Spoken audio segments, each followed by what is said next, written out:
Judging by the appearance of the specter before you, she was brutally tortured before her death.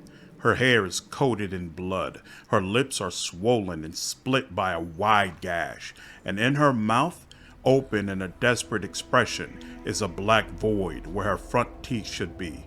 As she speaks, her voice sounds garbled, gurgling. "Who are you? Another torturer?" Castiglier regards the specter with indifference and says dryly, "Cecily, I didn't know you were here." The woman looks at your servant, stunned, then lets out a heart-rending cry of pain. "Castiglier? No! My husband, what have they done to you?" She peers into his eyes, but his only reaction to her wail is cold silence. "Who are you?"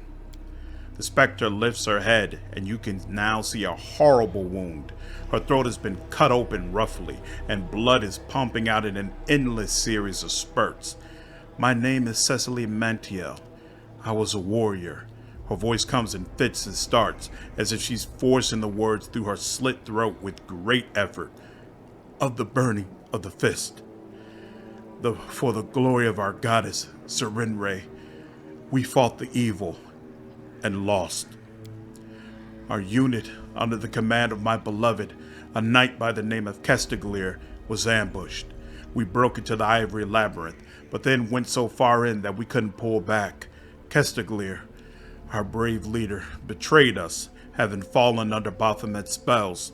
Before my eyes, the Lord of Beasts took his life and turned him into a dead knight, his loyal slave. All the others were thrown into cells. For years and years they tortured me until I managed to put an end to it myself. I cut my life short, slipped away from the executioner's grasp, but I sullied myself in the eyes of the Dawnflower. I'm a sinner." Cecily's hand is holding a sharpened shard of a bronze bowl.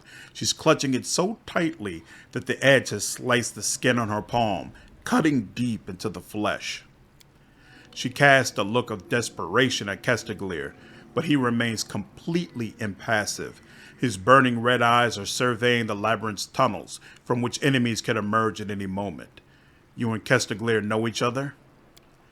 Tears are streaming from her eyes, mixing with the blood pouring from the wound on her throat. "Yes, my beloved, my brother in arms.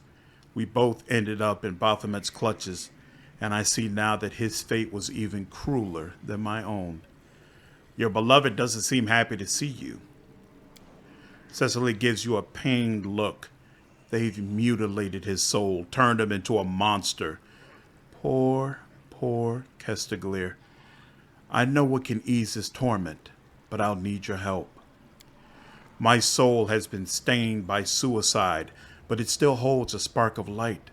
I'm willing to give it up to atone for the evil that was committed because of my negligence. My husband's blade, Dawnflower's kiss, was taken by the demons. It's a holy relic, and defiling it is a grave sin. If you rip it from their clutches, I can try to purify it by the light that even Baphomet couldn't take from me. The light of that blade can awaken Castiglier's dead heart and reignite the passion that once burned within." Cecily claps her hands, pleading. "What kind of blade is it?" As the radiant Serenre was battling Rovagug, a grand rift appeared on Golarion, and flaming stone fragments filled with the Dawnflower's might flew out and scattered across the land. They turned into magnificent blades, shining bright, smiting darkness and evil. One of these great treasures was entrusted to my beloved, Castiglier, and losing it, we have disgraced ourselves. As Cecily finishes this sentence, her voice becomes a forlorn, mournful cry. Where should I look for it? A Marilith by the name of Apanavicius, the warden of this prison, took it with her. Unfortunately, I don't know if she still has the blade, or if someone else is wielding it now. I feel one thing. My sword did not leave the ineluctable prison. Show her Dawnflower's kiss. Is this the sword you were talking about?" Cecily extends her trembling hand toward the blade. "Vile monsters. The once blessed blade. What have they turned it into? Will you let me be the spark that will drive away the evil that has tainted it? Smiling sadly, she adds, may the dawnflower's grace cleanse the soul of the one I loved in life. Evil. Destroy the specter with Dawnflower's kiss. Your death will complete this blade's corruption. The sword cuts through the ghostly essence as if it were corporal flesh. Cecily's eyes widen and her head falls from her shoulders. A cry of pain and sorrow escapes her spectral lips, and the blade fills with darkness. Good. Atone for your sin and purify this sword. With a sad smile, Cecily speaks in a surprisingly clear, pure voice. You are a true hero. May your bones not languish in this labyrinth and not join the myriad others.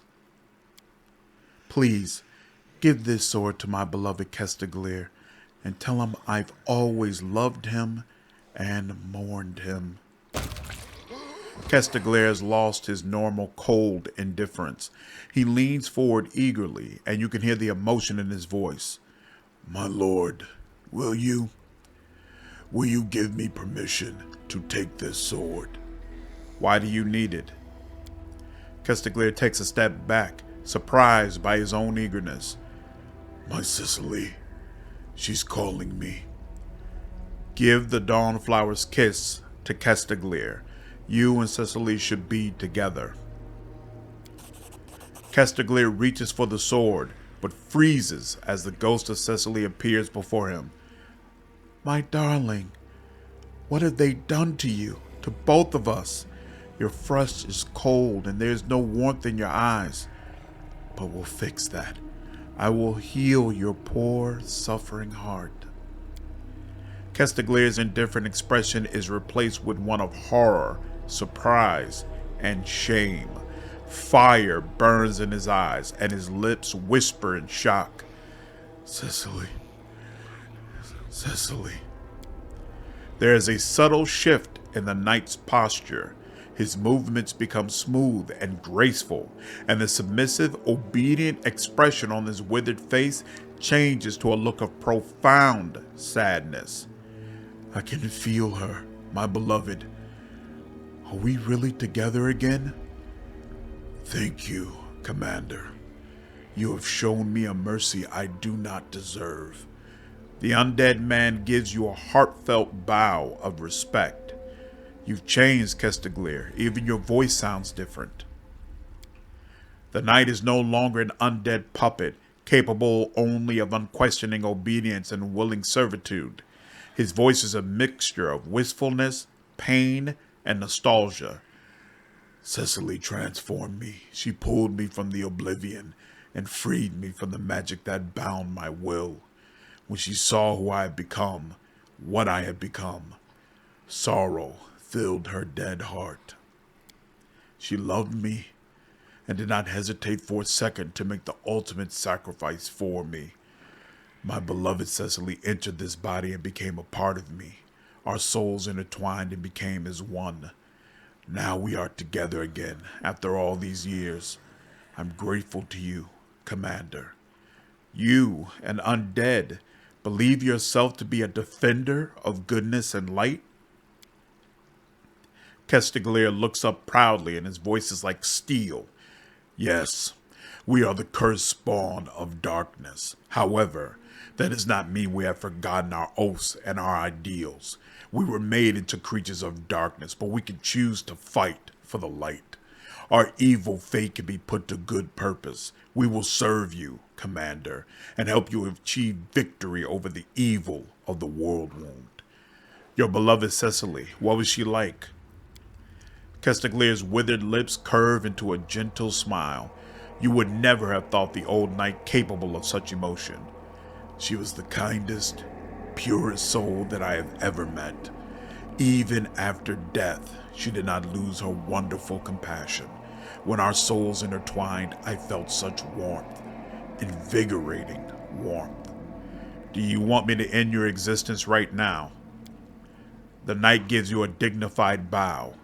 Thank you for the offer, but I cannot accept it yet. When this evil has been defeated, I will find the nearest priest and ask them to terminate my sinful existence in this monstrous guise. For now, however, my duty is to fight this war, protect the innocent, and punish wrongdoers. It is a heavy burden, but I will not falter again. Who were you?